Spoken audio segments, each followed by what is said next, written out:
Hi guys, this is John Adamson, the Rehab Documentation Guru. We're going to do something a little bit different today. We're going to look at some actual documentation. This is a made-up patient, but sounds like one that probably a lot of you would see, especially if you live in the post-acute care world. But what we're going to do is we're going to look at the comparison of the medical diagnosis to the reason for referral.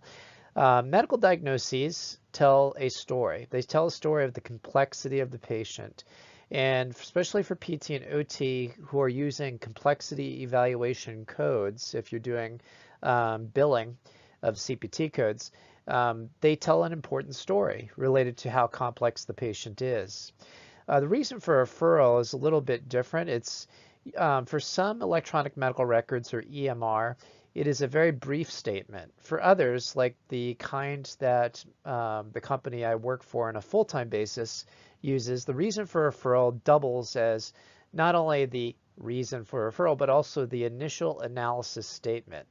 And so you're going to see a little bit of that in this statement. It's kind of both. But we're going to see, did this therapist, this hypothetical therapist, this OT, do a good job of linking the diagnoses with the reason for referral? So first of all, let's look at the diagnoses, the first bullet. We've got the patient showing to have acute respiratory failure with hypoxia, pneumonia, COPD exacerbation, and acute on chronic CHF. Now let's look at what was written in the reason for referral. So these are the diagnoses that are going to be on the claim. That is the first level of review that an auditor is going to see, and they will sometimes decide to whether to accept or reject the claim based just on the diagnoses used. This tells a story of a very complex patient. One of the things that we might note is, let's say they only coded pneumonia, which is likely what caused the other things in the first place. Well, pneumonia by itself does not stand out very strongly to support the medical necessity of any therapy, because if you get antibiotics, you should be better, and voila, problem solved. No therapy needed. But this therapist does a good job of painting the acuity and the complexity of the patient with the other diagnoses codes. So let's look at the reason for referral. Patient's a 73-year-old female who presented to the hospital on 4/18. Okay, so we've got those dates all coinciding with up here, with complaint of increased coughing, shortness of breath, and wheezing for the past few days. Patient was noted with severe sepsis. Now, that was a coding opportunity. We could have used a sepsis code here too that further answers the complexity of the patient, and patients who are septic have a whole lot of clinical complexity. Patient also had tachypnea and hypoxemia. Chest x-rays on 4/18 showed bilateral pulmonary infiltrates. Well, there's your pneumonia. So far we've got this reason for referral that's half on, half off the diagnoses, but there's more to come. Chest x-ray, okay, clinically no improvement on BiPAP, ABG with acute hypercapnic, hypoxemic, respiratory failure, and subsequently intubated and admitted to the ICU.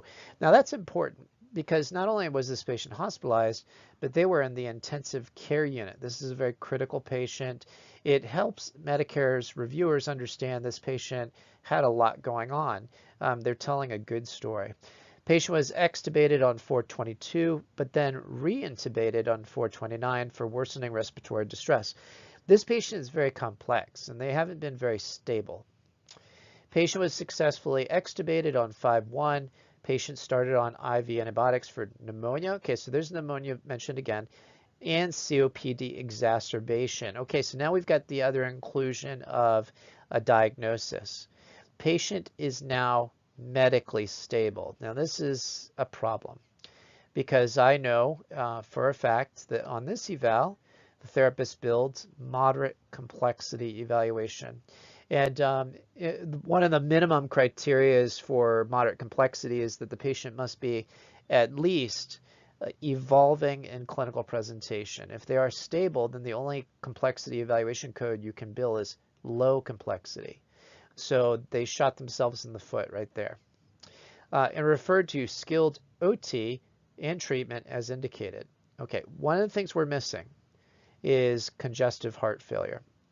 So this diagnosis is not woven into the reason for referral, and that's a little bit problematic. It's not terrible, and perhaps some of the clinical findings will support CHF, but as it stands, this diagnosis is not supported. Then it goes on to say, therapy necessary for increasing strength, balance, coordination, safety awareness, functional activity tolerance. Without therapy, patient is at risk for falls and functional decline. Now, keep in mind, this is an occupational therapy evaluation. What the therapist does not answer in this reason for referral in this initial analysis statement is why is OT needed? Strength, balance, coordination, safety awareness, functional activity tolerance could all be addressed by multiple different disciplines. And as we can see, there's nothing mentioned in here about ADLs. There's nothing mentioned about IADLs. And when you've got a Medicare reviewer looking at a claim for medical necessity for OT, that's what they're going to be looking for. Does this fit the scope of practice of an OT? Because as it's written, there's a whole lot of scopes of practice that could be addressing this. And so while on the one hand, the therapist does a fairly good job of weaving the medical necessity of the diagnoses into this, they missed a couple things, and they also did not prove medical necessity of OT. And that's kind of important. Anyway, this has been John Adamson, the Rehab Documentation Guru. Look for other videos like this to go over some documentation samples so that you can better understand what the auditor, the reviewer of your claim is going to be looking for. Take care. Bye-bye.